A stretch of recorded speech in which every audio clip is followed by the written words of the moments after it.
investigate Joe Biden is wrong and appalling. I'm now joined by two members of the Senate Foreign Relations Committee who have spent a lot of time working together, actually, on military aid to Ukraine. Senator Ron Johnson of Wisconsin and Chris Murphy of Connecticut. I'm going to begin our discussion this morning with Senator Johnson. Senator Johnson, welcome back to Meet the Press, sir. Good morning, Chuck. Let me start with something you told the Wall Street Journal late last week. You had said when Gordon Sondland seemed to imply that the frozen military aid was connected to a promise by Zelensky for investigations, you said, at that suggestion, I winced. My reaction was, oh, God, I don't want to see those two things combined.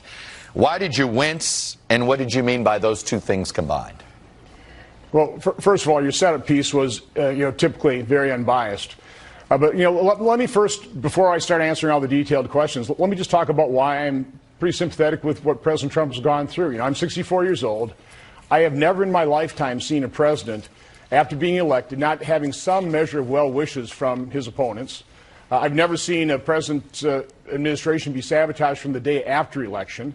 I've never seen no measure of honeymoon whatsoever. And so what President Trump's had to endure, a false accusation. By the way, you've got John Brennan on. You ought to ask Director Brennan, what did Peter Strzok mean when he texted Lisa Page on December 15, 2016? Senator, quote, Senator, Chuck, let me finish. What does this have to do have begun with leaking like Ukraine? Mad, scorned and what worried. What does this have to do with Ukraine? It has everything to do with Ukraine. Now listen, think our sisters have begun leaking like mad, scorned and worried and political. They're kicking into overdrive. Now, that was December 15th. 6 days before that is when we first started hearing the CIA leaking about Russia supporting the Trump campaign. That is why Trump is so upset. He had this false narrative that resulted in him being set up by James Comey on January 16th. Then he has a special counsel appointed. That has hampered his entire investigation, his entire administration. And now, once that was proven false, he would like to know, and I would like to know, and I know his supporters would like to know, where did this all come from? Who planted that false story? Senator, who leaked? I have my third letter into the Inspector General of the Intelligence Committee asking to just confirm, are you investigating those leaks that Peter Strzok talked about in that text? Senator, I have no idea so again, why. No, that's a setup. It is entirely irrelevant to this point. Why a Fox News conspiracy propaganda stuff is popping up on here? I have no idea. It is not. I have no idea why we're going here. That is Senator, because I'm this is underlying exactly why President Trump is upset and why his supporters are upset at the news media. Okay, this is not about the media. Senator Johnson, Senator Johnson, please. Can we please answer the question that I asked you instead of trying to make Donald Trump feel better here that you're not criticizing him? I'm just trying to ask you a simple question of what made you wince.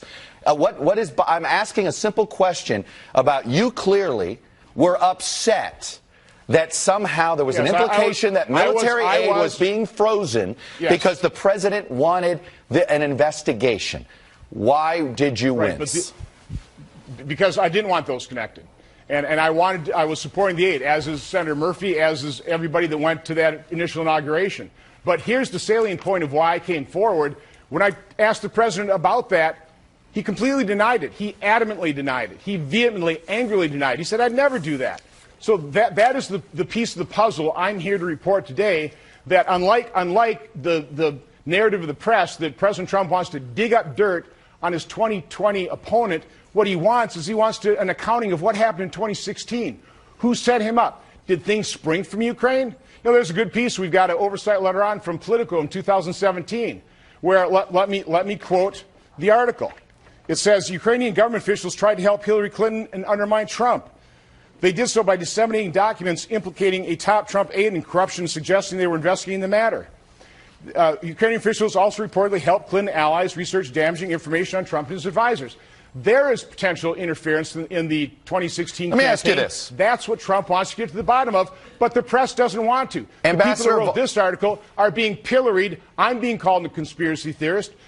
John Solomon's being called a conspiracy theorist because the press is horribly biased, and Trump and his supporters completely understand that. I understand that the way to avoid answering a question is to attack us in the press. I'm well aware of that, and that's how it works. No, I'm trying to lay the groundwork in order to answer a question. Let me tell you what Ambassador Volker said under oath, and I'm curious if you shared this concern.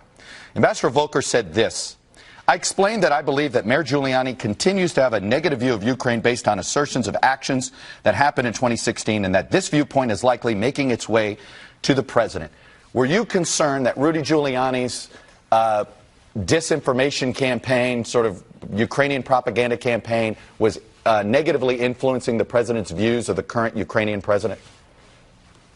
Well, certainly the reports, not only from Rudy Giuliani, but from Ken Vogel out of Politico, and John Solomon doing some pretty good investigative reporting. Now the Washington Post is attacking him, undermining him.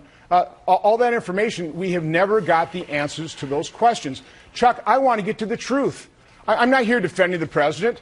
I'm not here to denounce him either. What I'm here is telling you my piece of the puzzle here, giving you my honest assessment of what I heard, how the president told me repeatedly in the May 23rd Oval Office visit, on the phone on the 31st, the reason he had very legitimate concerns and reservations about Ukraine is first corruption, generalized, it's endemic. We all know that. And then specifically about what kind of interference in the 2016 election, and also the fact that Europe is not stepping up the plate. You think Paul Manafort was framed?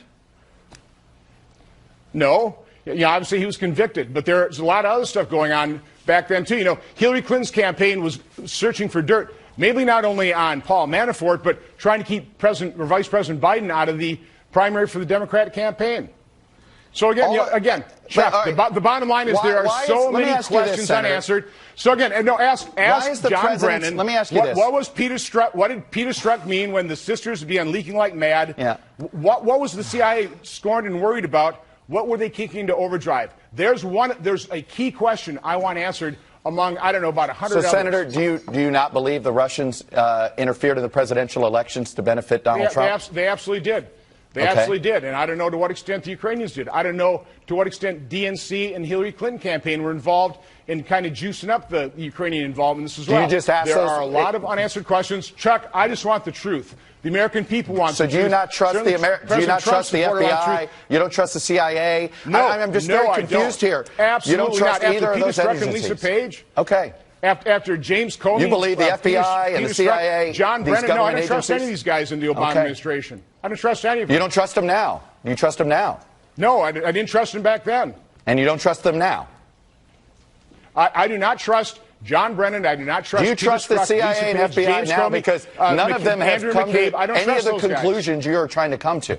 I'm just curious. Do you trust them now? Now, who are you talking about? The CIA and the FBI. I don't trust Andrew McCabe. Do you I don't trust Andrew McCabe. I don't trust James Comey. I don't trust Peter Strzok. I don't trust John Brennan. Senator, let me ask you this. I've got a lot of questions that remain unanswered. One of the things that you came on here to do. Chuck.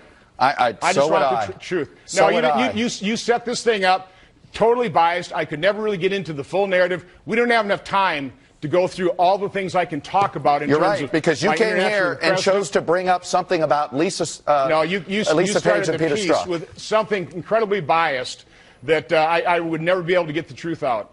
Senator, I don't know why you just came on here to personally attack the press and avoid answering questions about what's happened here. Because of your setup, Senator, it's pretty clear we're only dealing with the facts that we have, not the facts that you wish them to be. And I can't get the answers. And I can't get the answers. The American people can't get the answers. Something pretty fishy happened during the 2016 campaign and in the transition, in the early part of the Trump presidency, and we still don't know.